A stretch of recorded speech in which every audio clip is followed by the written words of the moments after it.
시편 119편 1절에서 16절까지 말씀을 읽었는데요. 지키다라는 말씀이 많죠. 여호와의 율법을 따라 행하는 자는 복이 있으며 4절에 주께서 명령하사 주의 법도를 잘 지키게 하셨나이다. 내 길을 굳게 정하사 주의 연례를 지키게 하소서.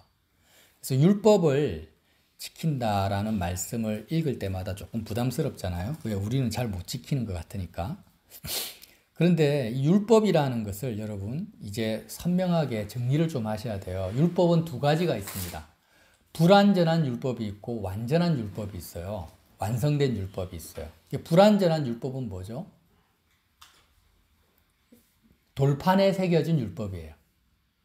이스라엘 백성들의 마음이 강팍하기 때문에 하나님이 모세를 통해서 십계명을 주셨는데 십계명은 돌판에 새겼잖아요. 완전한 율법은 뭡니까? 예수님이 내가 율법을 폐하러 온 것이 아니라 온전케 하기 위해서 왔다 하셨잖아요. 완전한 율법은 예수 그리스도를 의미합니다. 율법을 완성하신 분이에요. 그래서 예수님을 돌판에 새겨진 율법이라 안 하고 성경에 뭐라고 합니까? 산돌이다. 살아있는 돌, 리빙스톤. 산돌이라고 합니다. 그래서 실시간으로 우리에게 말씀하시고 인도하시는 목자 되신 예수님이 완전한 율법이에요. 그래서 이 시편 119편의 율법에 대해서 여호와의 계명에 대해서 할 때 돌판에 새겨진 십계명을 또 울리면 안 되고 인격적 관계를 다윗이 예수님과 가졌단 말이에요. 그래서 우리도 율법 계명하면 산돌 대신 예수님을 생각하면서 시편 119편을 읽어야 돼요. 그래서 베드로전서 2장 4절에 나왔죠. 사람에게는 버림바 되었으나 하나님께는 택하심을 입은 보배로운 산돌이신 예수께 나아가 너희도 산돌같이 신령한 집으로 세워지고 라고 나와 있어요. 율법을 지킨다 이렇게 할 때 우리는 어떻게 적용을 해야 정확하냐면 산돌 대신 살아있는 율법, 완전한 율법 대신 예수님을 따라가는 것을 말합니다. 제자들이 모든 것을 버리고 예수님을 따라갔잖아요. 그래서 목자 대신 그 예수님을 내가 마음으로 따라가는 것을 뭐라고 합니까? 율법을 지킨다라고 적용을 하는 거예요. 무슨 의미인지 아시겠습니까? 계명을 지킨다. 다시 한번 말씀드릴게요. 우리는 율법을 지켜야 돼요. 근데 어떻게 지킨다? 정말 율법을 완성하신 예수님을 마음으로 따라간다. 예수님이 어디로 가셨습니까? 십자가로 가셨어요. 그리스도의 죽음에 내 마음이 연합되고 그리스도의 부활과 승천에 하늘에 안침받은 그 상태까지 우리의 마음이 그리스도를 이렇게 쭉 따라가는 것을 뭐라고 합니까? 계명을 지킨다, 율법을 지킨다. 이 의미라는 거예요.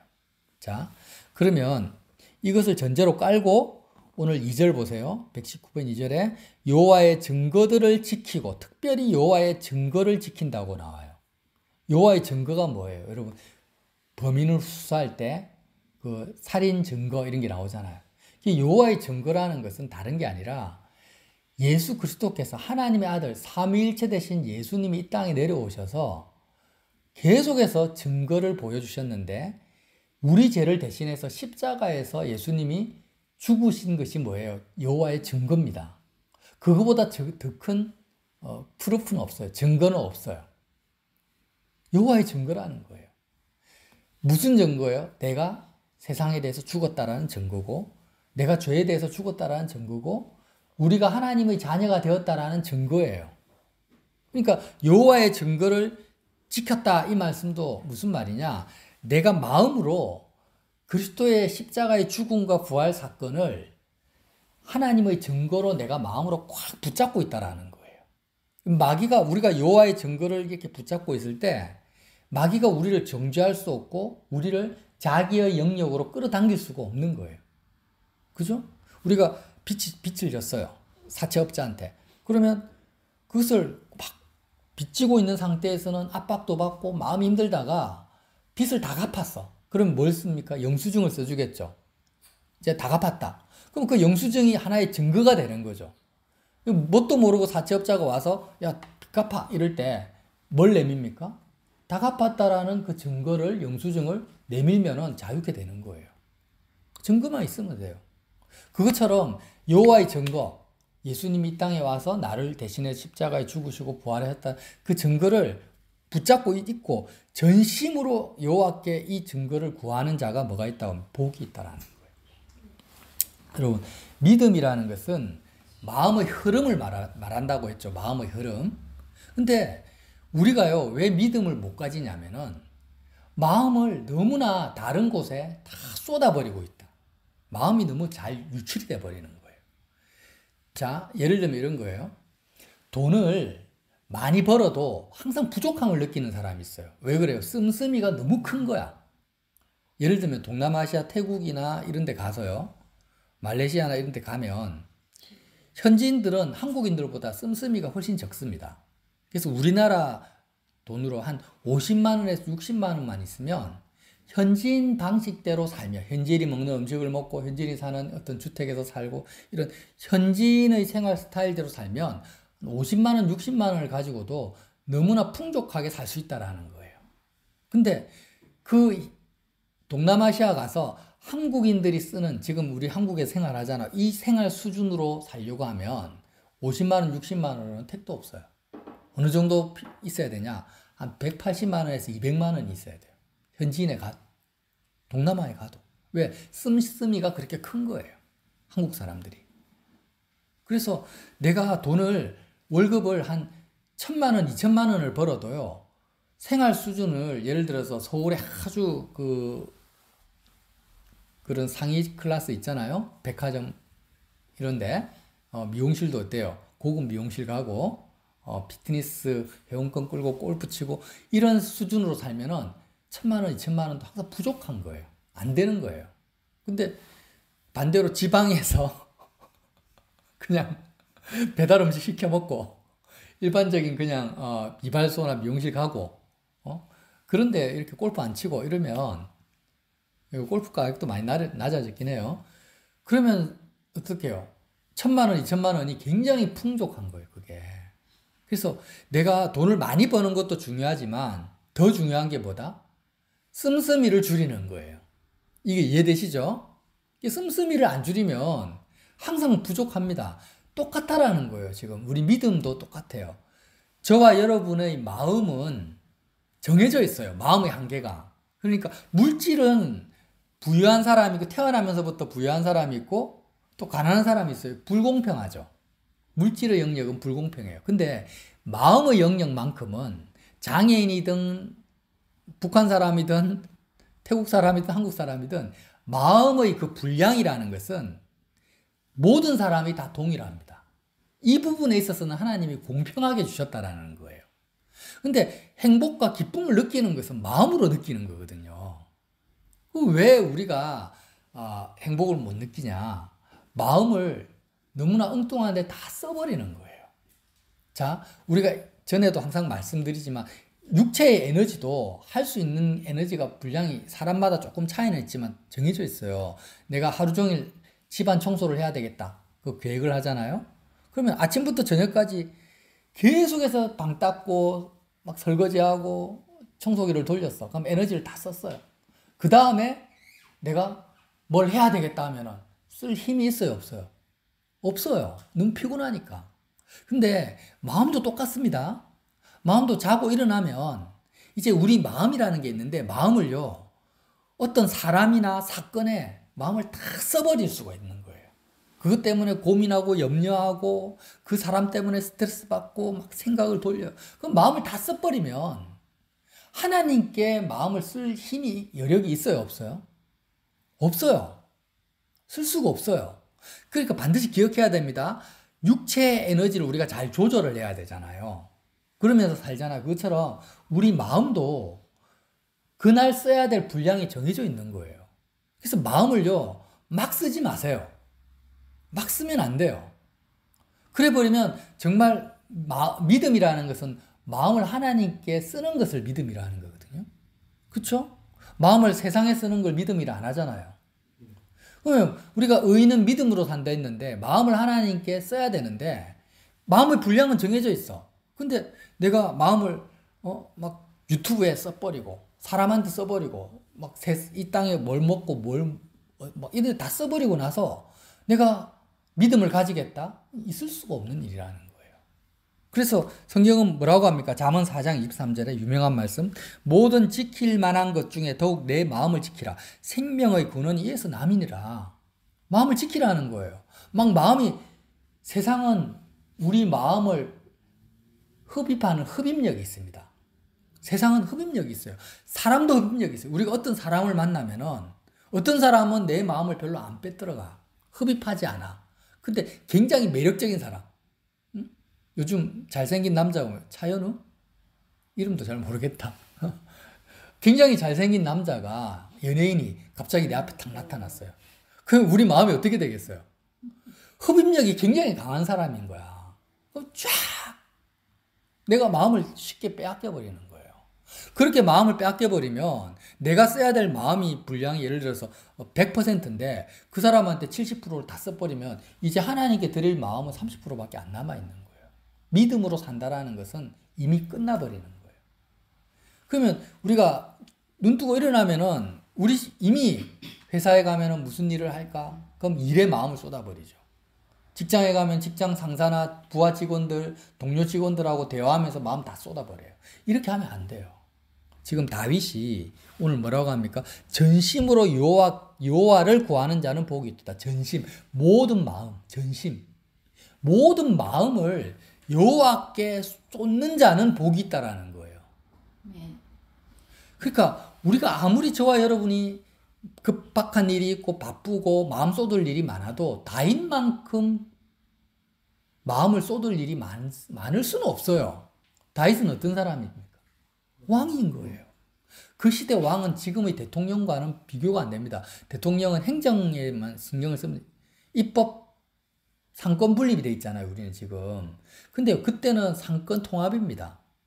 왕이 모든 것을, 정치, 경제, 문화의 모든 걸 다 결정해야 돼요.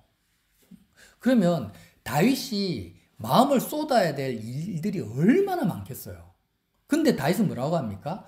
거기에 마음을 하나도 쏟지 않고 모든 마음을 여호와께 쏟는 자는 복이 있다. 이거는 입 바른 말이 아니에요. 실제로 다윗이 그렇게 살았다라는 거예요. 우리가 상식적으로 생각하는 거예요. 야, 내가 지금 회사 가가지고 내가 맡은 일에 마음을 쏟지 않으면 이 일은 누가 하냐? 그 일이 어떻게 되겠냐? 응? 내가 자녀 교육에 마음을 쏟지 않으면 우리 자녀는 어떻게 개차반이 되는 거 아니냐? 근데 다윗은 그렇게 안 살았다라는 거예요. 그냥 다윗의 모든 마음을 하나님께만 쏟았는데 다윗이 왕으로서 조금도 부족함이 없게 가장 칭송받는 왕의 역할을 다 해냈다라는 거예요. 이게 뭐예요? 복이 있다라는 거예요. 우리가 생각하기에, 마음을 내가 거기에 쓰지 않으면은 그 일이 잘못될 거야, 틀어질 거야, 라는 생각을 가지고 있죠. 그죠? 그게 아니라는 거예요.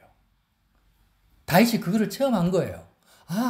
내가 마음을 써야 될 이 세상 일이 너무나 많은데 거기에 쏟지 않고 하나님께만 전심으로 하나님만을 구해도 오히려 더 잘 되더라는 거예요. 회사에 가서 사장님이 어떤 일을 지시합니다. 그러면 그 일에 대해서 막 내가 구상하고 고민하고 생각하고 계획하지 않으면 일이 안 될 것 같아.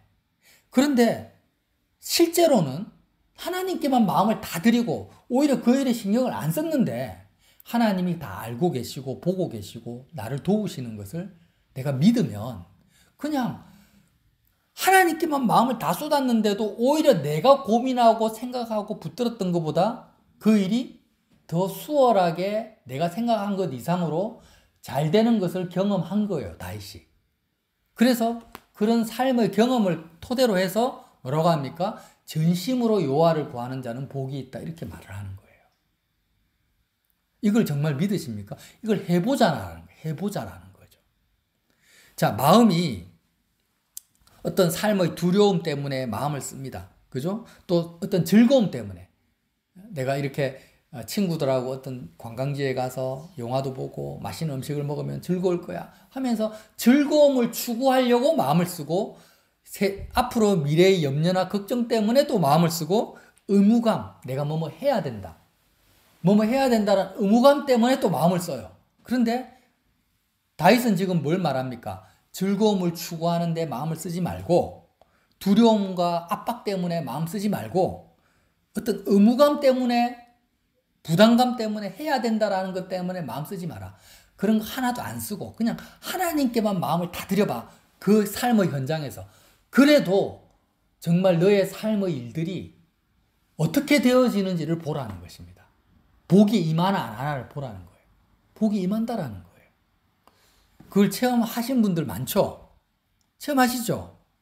장사를 하는데 오늘 장사를 어떻게 할까? 손님을 어떻게 접대할까? 그와 어떻게 내가 말을 하고 행동하면 그가 나에게 잘 대할까? 매출이 높아질까? 이렇게 머리 하나도 굴리지 않고 그냥 그 현장에서 하나님께만 마음을 다, 내 마음 빼앗기지 않고 전심으로 하나님께 마음을 드려야 되겠다라고 마음을 그냥 아까 씀씀이를 줄이라 했잖아요. 씀씀이. 마음의 씀씀이를 차단시키는 거예요. 이게 제일 중요하다라는 거예요. 믿음으로 사는 데 있어서 다시 한번 말합니다. 마음의 씀씀이를 줄이고 차단시키는 것이 없이는 믿음으로 산다라는 것은 죽도 밥도 안 된다. 세상이 얼마나 우리의 마음을 많이 앗아갑니까? 그러니까 뉴스를 들어도 뉴스를 봐도 그 뉴스에 마음이 쫙 빨려 들어가는 거예요. 그래가지고 내 마음의 지금 분량은 한정돼 있댔잖아요. 그 뉴스의 마음을 한 20% 30% 다 빼앗겨버리고 사람한테 20, 30% 빼앗겨버리고 미래의 염려 걱정에 또 3, 40%다 빼앗겨버리면 마음을 하나님께 드릴 수 있는 길은 없는 거예요. 그래서 이것을 이제 우리가 딱 의식을 해가지고 야 내가 지금 뉴스 보는데 뉴스 보는 것 자체는 죄가 아니에요. 유튜브 보는 것 자체는 죄가 아니에요. 뭐가 문제라는 거예요. 보면서 마음을 거기에 다 쏟아버리는 게 문제예요. 그래서 그걸 보지만 볼 수밖에 없지만 어떻게 해요? 씀씀이를 마음을 이렇게 딱 닫아버리는 거예요. 사람을 만나는 것은 죄가 아닙니다. 사람과 대화하는 것도 죄가 아니에요. 뭐가 문제라는 거예요? 마음을 그 사람에게 다 줘버리는 거예요. 마음을 풀어버리는 거예요. 일을 하는 것이 죄가 아니에요. 근데 뭐예요? 그 일에 마음을 다 쏟아버리는 거예요. 그러면은 믿음은 끝나버려요. 자, 세상의 마음을 써버리는 것. 자, 몸이 아파요. 몸이 아픈. 그 몸이 아픈 것은 죄가 아닙니다. 하나님 아픔도 허락하세요. 병듦도 허락하세요. 근데 뭐가 죄요? 내 몸 아픈 것에 마음을 다 써버리는 거예요. 염려 걱정하면서. 그러면은 믿음으로 하나님이 주시는 지극히 풍성한 은혜는 내가 하나도 누릴 수가 없게 되는 거예요. 하나님의 하늘의 기쁨과 평강과 은혜는 마음을 통해서 나에게 주어지는 거예요. 마음이라는 것은요, 사람은 영과 육과 혼이 있잖아요. 영혼 육이 있어요. 영혼 육이 있는데 마음은 뭐냐? 영혼 육의 심장입니다. 지휘 통제예요. 그러니까 컨트롤 타워라는 거예요. 영어로 하면. 영혼 육의 컨트롤 타워예요. 마음에 따라서 육체가 움직이고 생각이 움직이고 우리의 영이 움직입니다. 그래서 생명의 근원이 마음에서 난다는 거예요. 그러니까 우리의 마음을 세상에 빼앗겨버리면 세상 임금 마귀가 우리의 사채업자가 돼요. 마음을 준 만큼 마귀는 우리를 지배하고 조종하면서 우리에게 우울과 불안과 염려와 걱정과 스트레스를 배로 줍니다. 근데 하나님께 우리의 마음을 드리면은 하나님은 어떻게 하신다고요? 사채업자가 아니라 하나님께 마음을 드리는 만큼 하늘의 평강과 은혜와 기쁨을 우리에게 주신다라는 거예요. 그래서 다윗은 전심으로 여호와를 구하는 자는 복이 있다라고 말씀을 하는 거예요. 자, 이제 말씀을 이제 정리를 할게요. 이 부분은 꼭 기억합시다. 마음이 너무나 소중하다. 마음이 생명의 권한이다. 내가 여자로 태어났든 남자로 태어났든 내 상황이 어떻든지 간에 하나님이 오늘 하루 써야 될 마음의 분량은 모든 사람에게 공평하게 주셨다 안 주셨다? 주셨다라는 거예요. 사람들은 그걸 몰라요. 그걸 모르고 마음의 분량을 나에게 주셨다라는 생각 안 하고 하나님이 물질을 나에게 얼마나 주셨냐, 많이 주셨냐, 적게 주셨냐 이런 데 관심이 있는 거예요. 하나님이 나에게 친구를 많이 주셨냐, 나에게 외모, 미모를 주셨냐 이런 데만 관심이 있지 이미 나에게 주어진 생명과 같은 마음을 주신 거에 대해서는 인식을 못하고 있는 거예요. 그래서 마음에 슬픔과 우울함과 스트레스가 왜 쌓이느냐? 세상의 마음을 다 줬기 때문에 당연히 세상으로부터, 마귀로부터 그런 스트레스가 오는 거라는 거예요. 그래서 우리는 어떻게 해야 된다? 씀씀이를 줄이자, 막자, 차단을 시키자. 내 마음이 어디로 흘러가는지, 어디로 유출되는지를 보고 하염없이 마음이 빨려 들어가는 것을 딱 끊어버리라는 거예요. 어떻게 해요? 십자가로 끊는 거예요. 십자가로. 예수님과 함께 내가 세상에 대해서 온전히 죽은 자입니다. 여호와의 증거를 붙들으라는 거예요. 예수님이 십자가에서 죽은 건데 그게 여호와의 증거인데 어떤 증거야? 너는 세상과 끝났다. 너는 더 이상 마음을 세상에 써야 될 존재가 아니다. 예수님이 십자가에 피를 흘리시면서 보혈의 그 증거를 주셨어요. 그래서 여호와의 증거, 십자가, 그리스도의 십자가를 내가 증거로 붙들면서 마음이 세상으로 유출되는 것을 차단시킬 수가 있어요. 그리고 어떻게 합니까? 내 마음이 그리스도를 따라갑니다. 예수님을 따라가는 거, 율법을 따라가는 거예요. 율법을 지키는 거예요. 그리스도를 따라서 어디로 갑니까? 예수님의 죽음과 부활과 승천의 그 동선을 따라서 여호와께로 마음이 가면 여호와께서 어떻게 하신다고요? 지극히 풍성한 것을 놀라운 은혜를 나에게 주신다라는 거예요. 그 놀라운 은혜를 에베소서 2장 5절에 나오죠. 이거 찾고 마칠게요. 에베소서 2장 5절 한번 찾아보세요. 마음을 하나님께 드리면 어떤 상태에 들어간다고 지금 나오는 거예요. 자, 2장 1절부터 한번 볼게요. 에베소서 2장 1절. 그는 허물과 죄로 죽었던 너희를 살리셨도다. 이 허물과 죄가 뭐냐? 마음을 세상에 다 내어준 것이 허물과 죄입니다. 이렇게 마음을 세상에 다 내어주는 허물과 죄로 죽어버렸어요. 우리를 살리셨는데 그때 마음을 세상에 줄 때 그때 너희는 그 가운데서 행하여 이 세상 풍조를 따르고 공중권세 잡은 자를 따랐으니 곧 지금 불순종의 아들들 가운데 역사하는 영이라. 전에는 우리도 다 그 가운데서 우리가 마음을 세상에 다 내어준 그 상태, 세상 가운데서 우리 육체의 욕심을 따라 지내며 육체와 마음의 원하는 것을 하여 다른 이들과 같이 본질상 진노의 자녀였더니 긍휼이 풍성하신 하나님이 우리를 사랑하신 그 큰 사랑을 인하여 허물로 죽은 우리를 그리스도와 함께 살리셨고, 그리스도와 함께 뭘 살렸다라는 거예요 도대체? 우리 마음을 하나님께 드릴 수 있도록 살리셨다라는 거예요. 너희는 은혜로 구원을 받은 것이라. 또한 또 함께 일으키사 그리스도 예수 안에서 함께 하늘에 앉히시니. 도대체 예수님과 함께 뭘 앉히셨다라는, 우리 마음을 하늘에 앉히셨다라는 거죠. 이는 그리스도 예수 안에서 우리에게 자비하심으로써 그 은혜의 지극히 풍성함을 오는 여러 세대에 나타내려 함이라. 우리가 예수님과 함께 우리의 마음이 세상에 대해서 죽고 예수님과 함께 살아나고 예수님과 함께 하늘에 앉힌 바 되면 어떤 결과가 우리에게 주어지냐? 그 은혜의 지극히 풍성함이 우리의 마음에 나타난다라는 거예요. 8절 너희는 그 은혜에 의하여 믿음으로 말미암아 구원을 받았으니 이것은 너희에게서 난 것이 아니요 하나님의 선물이다. 행위에서 난 것이 아니니 누구든지 자랑하지 못하게. 우리가 어떤 행위를 해서 하나님의 은혜를 누리는 것이 아니라 단지 행위가 아니라 우리의 마음을 하나님께 드렸는데 하나님의 은혜가 우리의 삶 속에 채워진다라는 겁니다. 그래서 여러분, 부모의 마음을 빼앗아가는 1순위는 대부분 누굽니까? 자녀잖아요, 자녀. 그러니까 자녀를 보면은 부모들의 마음이 쫙 자녀 염려, 걱정에 싹 갑니다. 근데 자녀에게 마음을 유출시키지 말고 하나님께 마음을 드리면 자녀가 그러면 어긋나겠습니까? 잘못 자라겠어요? 부모로서의 역할을 못합니까? 그게 아니라는 거예요. 응? 직장인은 일, 사업하는 사람은 일, 목회자들 같은 뭐예요? 성도들, 목회자들이 주일날 설교할 때 어디에 마음을 제일 많이 빼앗기겠어요? 자기 설교에 성도들이 은혜 받을까 못 받을까에 마음을 빼앗긴단 말이에요. 그러면 거기에 마음을 주지 말고 하나님께만 마음을 드리면 설교가 망쳐지겠어요? 성도들이 은혜를 못 받겠어요?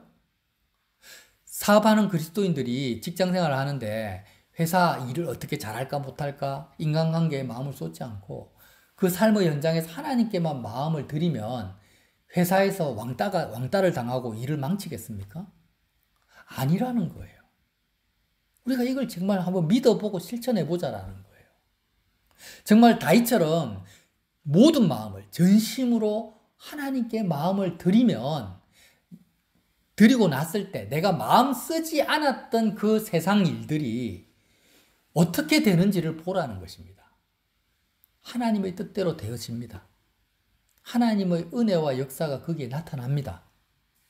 그걸 뭐라고 합니까? 복이라는 것. 그걸 복이라고 해요.